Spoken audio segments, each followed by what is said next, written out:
الرحیم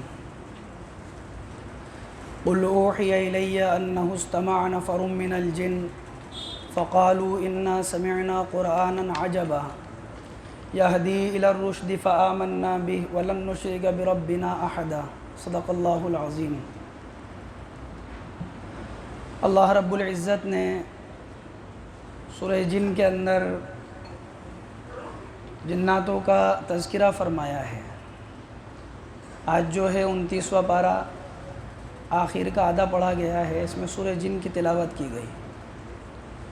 حضور اکرم صلی اللہ علیہ وسلم کی بعثت سے پہلے، آپ کی آمد سے پہلے جنات آسمانوں کی طرف چلے جاتے تھے۔ اللہ تبارک و تعالی جو حکم فرماتے تھے تو وہ فرشتوں کو حکم ہوتا تھا، فرشتے اس حکم کا آپس میں تذکرہ کیا کرتے تھے، جیسے برسات ہونی ہے، آج بارش ہونی ہے، آج ایسا ہونا ہے۔ جو شیاطین اور جنات آسمان کی طرف چلے جاتے تو کچھ باتوں کو سن لیا کرتے تھے، وہ بات سن کر وہاں سے کاہنوں کو آ کر بتا دیا کرتے تھے۔ جب کاہنوں کو یہ بات بتا دیتے تو کاہن کچھ باتیں اپنی طرف سے ملا کر لوگوں کو بتا دیتے، اس طرح ان کا کام چلتا رہتا تھا۔ لیکن جب حضور اکرم صلی اللہ علیہ وسلم کی بعثت ہوئی اور آپ علیہ السلام دنیا کے اندر تشریف لے کر آئے تو یہ سلسلہ ختم ہو گیا، یہ سلسلہ بند ہو گیا، یہ سلسلہ ختم ہو گیا اور یہ سلسلہ بند ہو گیا۔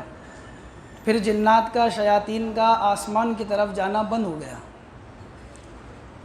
تو جناتوں کے اندر یہ بات آئی کہ بھئی ہمارا آسمان کی طرف جانا کیوں بند ہو گیا، کیا وجہ ہے؟ شیاطین جنات نے اپنے وفودوں کو اپنے الگ الگ علاقوں کے اندر بھیجا کہ دیکھ کر آؤ کہ دنیا کے اندر آخر کیا بات ہوئی ہے، کیا بات پیش آئی۔ تو یمن کے علاقے سے ایک جنات کا وفود یہ بات دیکھنے کے لیے زمین میں چل رہا تھا، دیکھ رہا تھا کہ بھئی کہاں پر کیا بات آئی ہے۔ تو یہ تہامہ کے علاقے کے اندر، یعنی مکہ کے علاقے کے اندر وادی نخلہ ایک جگہ ہے، وہاں پر آپ علیہ السلام صبح کی نماز کے اندر قرآن کریم کی تلاوت فرما رہے تھے۔ تو اس وقت یہ جناتوں کی ایک جماعت تھی جس میں 9 افراد تھے، یہ وہاں پر پہنچے، آپ قرآن پڑھ رہے ہیں۔ آپ وادی نخلہ کے اندر کیسے آئے تھے؟ حضور اکرم صلی اللہ علیہ وسلم جب آپ کو نبوت ملی تو اس کے 10 سال کے بعد سن 10 نبوی کے اندر آپ کے چاچا کا انتقال ہو گیا، چاچا ابو طالب کا۔ اس کے 3 دن بعد آپ کی بیوی حضرت خدیجہ رضی اللہ تعالی عنہا کا بھی انتقال ہو گیا۔ تو بظاہر ایک سہارا مکہ کی سرزمین کے اوپر آپ کے چاچا تھے، جن کی وجہ سے قریش آپ کے اوپر حملہ نہیں کر سکتے تھے، آپ کو قتل نہیں کر سکتے تھے، کیونکہ آپ کے حامی، آپ کے حمایت والے موجود تھے، آپ کے چاچا۔ اب جیسے ہی آپ کے چاچا کا انتقال ہوا، آپ کی اہلیہ حضرت خدیجہ رضی اللہ تعالی عنہا کا انتقال ہوا، حضور اکرم صلی اللہ علیہ وسلم نے دیکھا کہ یہ مکہ والے نہیں مان رہے میری بات کو، میری دعوت کو قبول نہیں کر رہے، تو مجھے چاہیے کہ میں یہاں سے دوسرے علاقے میں، طائف ایک علاقہ ہے، طائف ایک بستی ہے، کہ وہاں چلا جاؤں۔ حضور اکرم صلی اللہ علیہ وسلم یہاں سے طائف کے علاقے میں گئے، تاکہ اس لیے کہ وہاں کے لوگوں کو آپ دعوت دیں، تاکہ اللہ کی طرف بلائیں۔ وہاں پر 3 سردار رہا کرتے تھے، ایک کا نام سعود، ایک کا نام حبیب، ایک کا نام عبد یالیل، یہ 3 تھے۔ یہ 10 دن کا سفر تھا حضور اکرم صلی اللہ علیہ وسلم کا، تقریباً طائف 90 کلومیٹر کے قریب ہے۔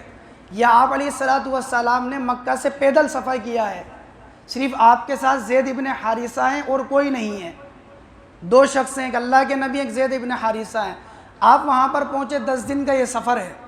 حضور اکرم صلی اللہ علیہ وسلم نے وہاں جا کر ان سے ملاقات کی اور ان سے آپ علیہ السلام نے یہ کہا کہ میں اللہ کا نبی ہوں، میرا ساتھ دو، اللہ کے دین کی محنت کے اندر میرے ساتھ لگو، میں جس کام کو، جس محنت کو، جس دعوت کو لے کر آیا ہوں اس کو قبول کرو۔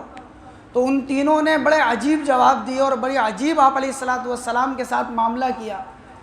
کسی کہنے والے نے تو کہا کہ ہم تمہاری بات سننا ہی نہیں چاہتے، ایک نے ان میں سے کہا کہ اگر تم جھوٹے ہو تو میں تمہاری بات سننا نہیں چاہتا، نعوذ باللہ، اور اگر تم سچے ہو تو تمہاری بات کا اگر انکار کر دوں گا تو اللہ کا عذاب میرے اوپر آ جائے گا، اس لیے میں بات نہیں کرنا چاہتا۔ ایک نے ان میں سے کہا اللہ کو کیا تمہارے علاوہ کوئی ملا ہی نہیں تھا نبی بناتے جس کو؟ مکہ کے اندر اتنے مالدار لوگ ہیں اور یہاں طائف کے اندر اتنے مالدار لوگ ہیں، اللہ نے تمہیں ہی نبی بنایا، کوئی ملا ہی نہیں اللہ کو نبی بنانے کے لیے۔ حضور اکرم صلی اللہ علیہ وسلم کا یہاں ٹھہرنا اور یہاں پر رہنا بھی ان لوگوں کو برداشت نہیں ہوا، یوں کہا کہ ہمارے شہر سے آپ چلے جائیں۔ آپ علیہ السلام جانے لگے تو بدماش اوباش قسم کے جو لونڈے لڑکے ہوا کرتے ہیں ان کو آپ علیہ السلام کے پیچھے لگا دیا، یوں فرمایا کہ ان کے پیچھے لگ جاؤ، شور کرو، شغب کرو، چیخو چلاؤ ان کے پیچھے اور ان کو پتھر مارو۔ آپ علیہ السلام آگے چلتے تھے، یہ لوگ پیچھے سے آپ کے نشانے بھان کر پتھر مارا کرتے تھے، آپ کی پنڈلیوں کے اوپر پتھر مارتے تھے۔ حضرت زید بن حارثہ آپ کے ساتھ تھے، پیچھے سے پتھر مارتے تو وہ پیچھے کی طرف آ جاتے، یہ آگے آ کے مارتے، کچھ دائیں طرف سے مارتے، کچھ بائیں طرف سے۔ اب ایک آدمی وہ کہاں سے پتھر کو روکے گا؟ حضرت زید بن حارثہ رضی اللہ، آپ لہو لہان ہو گئے۔ حضرت زید بن حارثہ رضی اللہ عنہ بھی لہو لہان ہو گئے، بلکہ یہاں تک لکھا ہے روایتوں کے اندر تو اللہ کے نبی تھک کر اگر بیٹھ جاتے تو یہ بغل میں ہاتھ ڈال کے کھڑا کرتے اور پھر اللہ کے نبی دوڑتے اور پھر آپ کے اوپر پتھر مارتے۔ وَجَعَلُوا يَرْمُونَهُ بِالْحِجَارَةِ، پتھروں سے نشانہ بھان کر مارتے، حالانکہ یہاں تک کہ اللہ کے نبی کے پیر مبارک لہو لہان ہو گئے، اور ایسے لہو لہان ہو گئے جو جوتیاں پہن رکھی تھی آپ نے وہ خون سے چپک گئی۔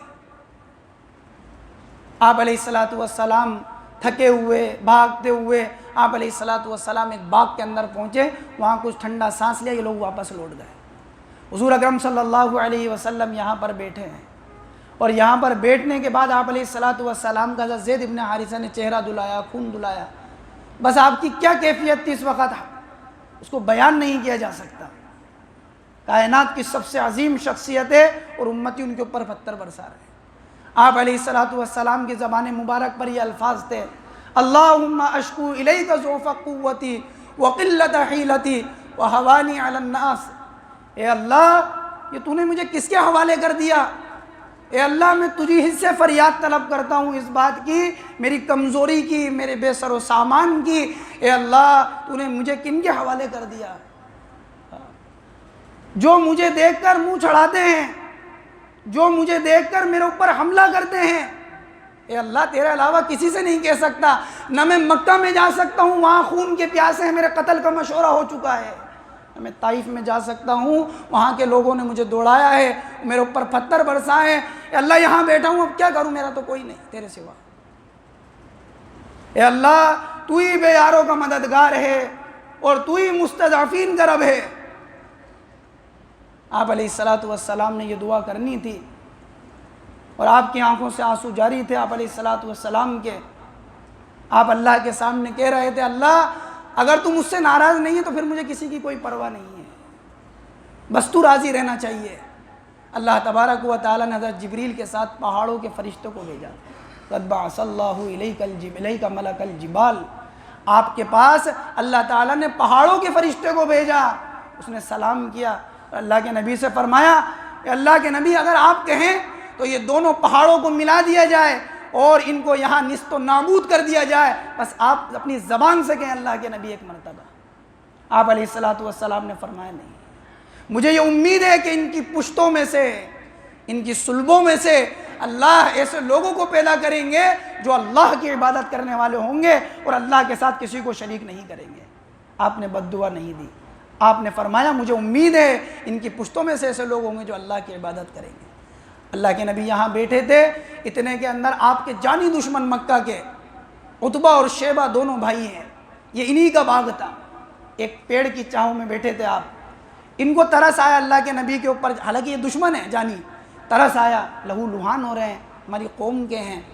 ایک غلام تھا نصرانی جس کا نام عداس تھا، ان کا انگوروں کا باغ تھا، ایک تھال کے اندر انہوں نے انگور لیے اور یوں کہا کہ عداس ہم تو نہیں جا سکتے ان کے پاس، ناک کا مسئلہ ہے، تو جا ان کے پاس اور یہ انگور لے اور ان کو واسطہ دینا رشتہ داری کا اور یہ کہنا اس میں سے کچھ کھا لیں۔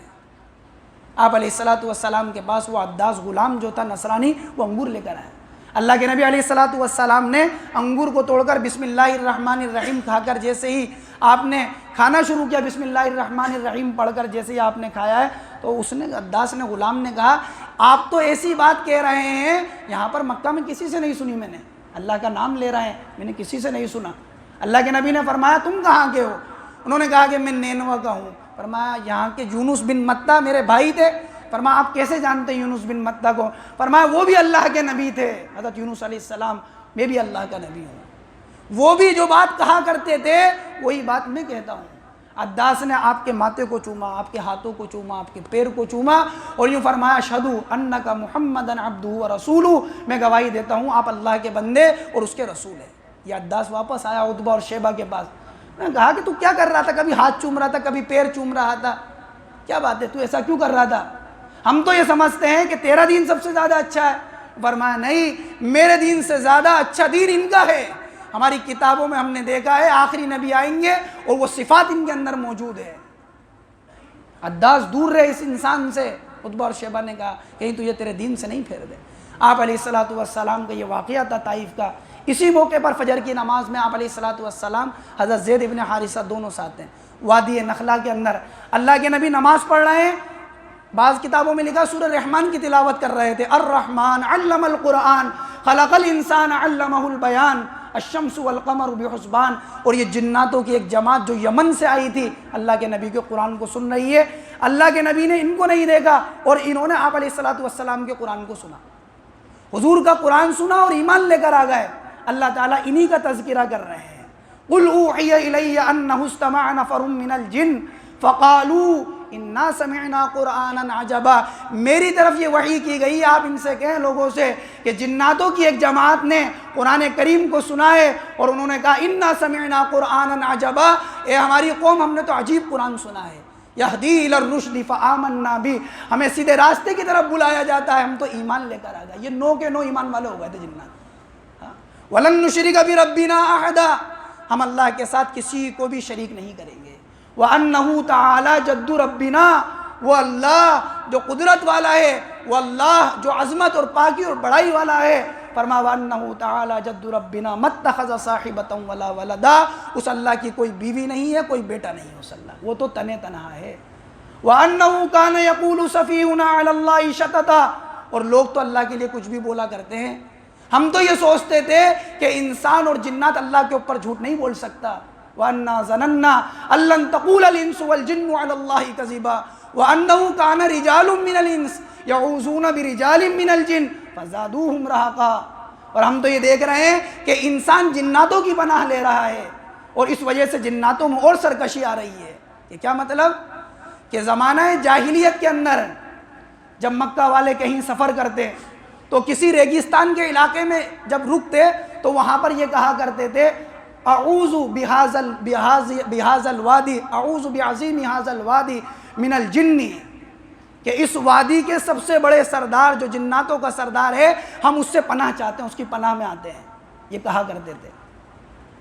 حضرت رافع ابن عمر رضی اللہ عنہ ایک صحابی تھے، ایک مرتبہ سفر کر رہے تھے تو راستے کے اندر ایک ریگستان میں رکے اور یہی کہا اعوذ بعظیم ھذا الوادی من الجن، ہم اس وادی کے جنات جو سب سے بڑا جنات ہے سردار ہم اس کی پناہ میں آتے ہیں۔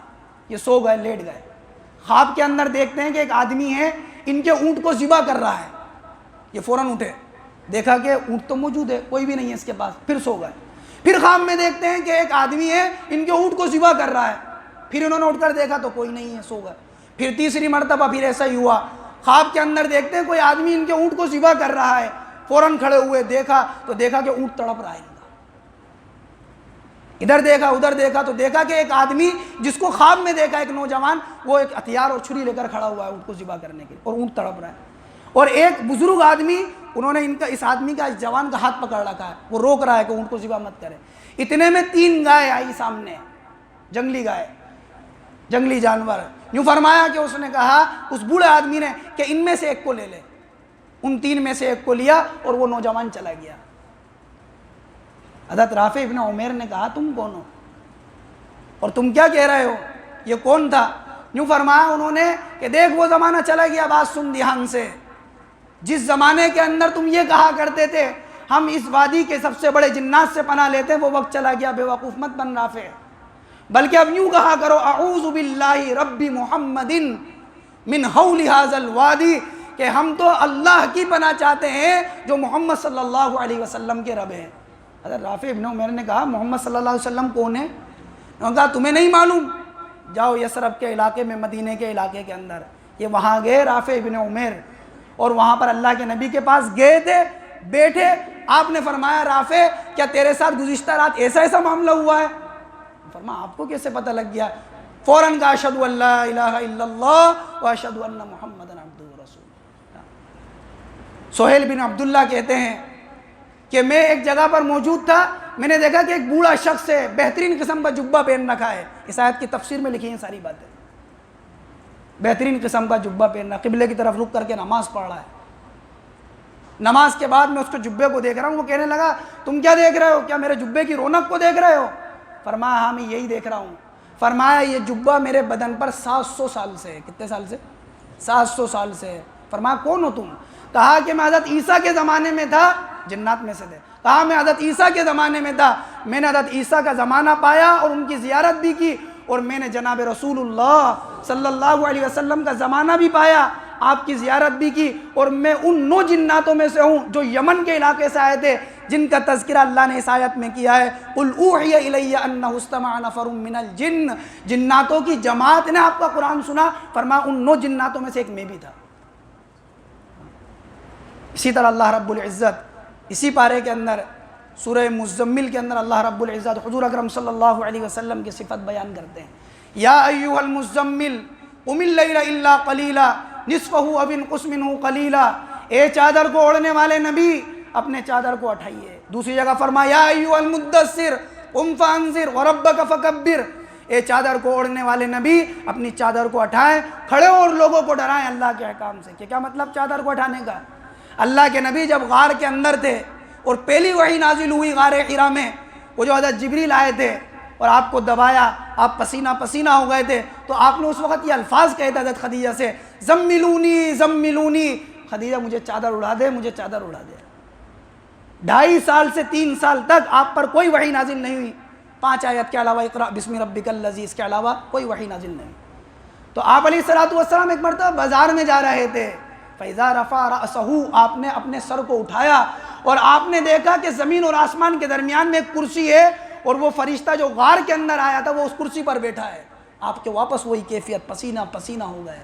اس لیے پھر دوسری وحی نازل ہوئی، یا ایھا المدثر یا ایھا المزمل، اے چادر کو اوڑھنے والے نبی، آپ کی جیسے ہی وہ کیفیت ہوئی پھر آپ نے وہی کہا مجھے چادر اڑا دو۔ فرمایا اے چادر کو اوڑھنے والے نبی چادر کو اٹھائیں، قم فانذر، کھڑے ہوں اور لوگوں کو ڈرائیں، لوگوں کو بتائیں اللہ کے احکامات، اللہ کی وحدانیت، اس کی جنت، اس کی جہنم، پل صراط، میدان حشر، قبر، ان ساری چیزوں کے بارے میں آپ لوگوں کو بتائیں۔ پھر کیا کیا آپ نے؟ ساری زندگی آپ علیہ السلام نے لوگوں کو اللہ کے احکامات بتائے، ان پر عمل کر کر بتایا۔ اس آیت میں انہی کا تذکرہ ہے، اور اس بات کا بھی تذکرہ ہے، قم اللیل الا قلیلا نصفہ او انقص منہ قلیلا، کہ جو 5 نمازیں فرض ہیں اس سے پہلے 1 سال تک تہجد کی نماز فرض رہی ہے، اور تہجد میں کم سے کم درجہ یہ تھا کہ 1/4 وقت کھڑا ہونا یہ فرض تھا، 1/4 حصہ کم سے کم یہ فرض تھا۔ آپ علیہ السلام صحابہ تہجد پڑھتے، پیروں پر ورم آ جاتا تھا، 1 سال تک فرض رہی ہے۔ بعض نے کہا صرف حضور پر فرض تھی، بعض نے کہا دونوں پر فرض تھی، صحابہ پر بھی حضور پر ہی۔ پھر اللہ تعالیٰ نے 5 نمازیں دے دی، تو پھر اس کے بعد اس کی فرضیت منسوخ ہو گئی، لیکن سنت آج بھی ہے۔ تیسری بات اللہ رب العزت نے اسی پارے کے اندر سورہ مدثر کے اندر فرمائی، ایک مرتبہ ایسا ہوا، حضور اکرم صلی اللہ علیہ وسلم مکہ میں دعوت دیتے تھے لوگوں کو، ایمان اعمال کی طرف بلاتے تھے، تو ایک مسئلہ تو یہ تھا کہ مکہ ہی کے اندر لوگوں کو دعوت دے رہے ہیں، ایک مسئلہ یہ تھا کہ لوگ حج کے لیے آتے ہیں تو آپ ان کو بھی دعوت دیں گے، مکہ میں دعوت دیں گے تو دعوت محدود رہے گی، اور مکہ سے باہر سے لوگ آئیں گے ان کو دعوت دیں گے تو دعوت باہر بھی پہنچ جائے گی۔ تو انہوں نے مشورہ کیا کہ ہم کیا کریں، ایسی کون سی بات اختیار کریں جس سے ان کی دعوت باہر نہیں پہنچے۔ دار الندوہ میں ایک مشورہ ہوا، بڑے بڑے سردار مکہ کے، کہا کہ مشورے کے اندر رائے دے بھائی کیا کریں۔ کسی نے رائے دی کہ ہم آنے والے لوگوں سے جو حج پر آئیں گے ان سے کہیں گے یہ ہمارے اندر کاہن ہیں، نجومی ہیں، ہاتھوں کی لکیر دیکھ کر بتانے والے ہیں، آسمان سے کچھ خبریں ان کو پتہ لگ جاتی ہیں وہ بتا دیتے ہیں۔ ولید ابن مغیرہ اس کا سردار تھا اس میٹنگ کا، اس نے کہا نہیں بات سمجھ میں نہیں آتی۔ کسی نے کہا ہم کہیں گے شاعر ہیں، ولید ابن مغیرہ نے کہا کیا تم نے محمد صلی اللہ علیہ وسلم کبھی شعر کہتے ہوئے دیکھا ہے؟ کیسی بات کر رہے ہو کہ شاعر ہے؟ کسی نے کہا کہ شاعر نہیں، ساحر نہیں، ہم مجنون کہیں گے، دیوانے ہیں۔ انہوں نے کہا ان کا کلام تو ایسا زبردست کلام ہے، تم کیسے مجنون کہہ سکتے ہو؟ ولید ابن مغیرہ نے کہا میرے تو یہ سمجھ میں آ رہا ہے ہم ان کو جادوگر کہہ دیتے ہیں کہ یہ جادوگر ہیں، اور سب نے اس بات پر ہاں پہ ہاں کر دی، یوں کہا کہ ہاں تیری بات ٹھیک ہے، ہم ان کو جادوگر کہہ دیں گے لوگوں سے۔ اللہ اسی کا تذکرہ فرماتے ہیں انہ فکر وقدر فقتل کیف قدر ثم قتل کیف قدر ثم نظر ثم عبس وبصر ثم ادبر واستکبر۔ یہ ولید ابن مغیرہ پلان کر رہا ہے آپ کے بارے میں، سوچ رہا ہے کہ کیا کہیں آپ کو، بڑی ہلاکت ہے، اللہ کی مار ہے اس کے اوپر، پھر اللہ کی مار ہے اس کے اوپر، اپنی نظروں کو چھڑاتا ہے، تیوروں کو بدلتا ہے اور رخ کو موڑتا ہے اور تکبر سے واپس پلٹتا ہے اور کہتا ہے ان ھذا الا سحر یؤثر، یہ کہو کہ یہ تو جادوگر ہے، ان ھذا الا قول البشر، کہو ایک انسان کا کلام ہے، کوئی نبی نہیں ہے، نعوذ باللہ۔ اللہ تبارک و تعالیٰ نے پھر کیا کہا؟ اللہ تعالیٰ نے فرمایا سأصلیہ سقر، اس کو ہم دوزخ میں ڈالیں گے ولید ابن مغیرہ کو۔ وما ادراک ما سقر، جانتے ہو دوزخ کیا ہے؟ لا تبقی ولا تذر، کسی کو وہ باقی نہیں چھوڑے گی وہ دوزخ۔ لواحۃ للبشر علیہا 19، اللہ تبارک و تعالیٰ جب لوگوں کو دوزخ میں ڈالیں گے آگ ان کی کھالوں سے جلسا دے گی، جلا دے گی آگ ان کو، جلسا دے گی ان کی کھالوں کو۔ اللہ تعالیٰ کے 19 کارندے اس دوزخ کے اوپر مقرر ہیں۔ اللہ تعالیٰ نے اسی کا تذکرہ کیا، اور اللہ تبارک تعالیٰ نے ان لوگوں کو جو میٹنگ کر رہے تھے، پلان کر رہے تھے آپ علیہ السلام کے لیے، ان کو ناکام کر دیا، اور حضور کی محنت، آپ کی دعوت مکہ کی سرزمین پر بھی رہی آپ کی زندگی میں، اور آنے والوں نے بھی آپ کی دعوت کو قبول کیا۔ اللہ تعالیٰ اپن سب کو عمل کی توفیق نصیب فرمائے۔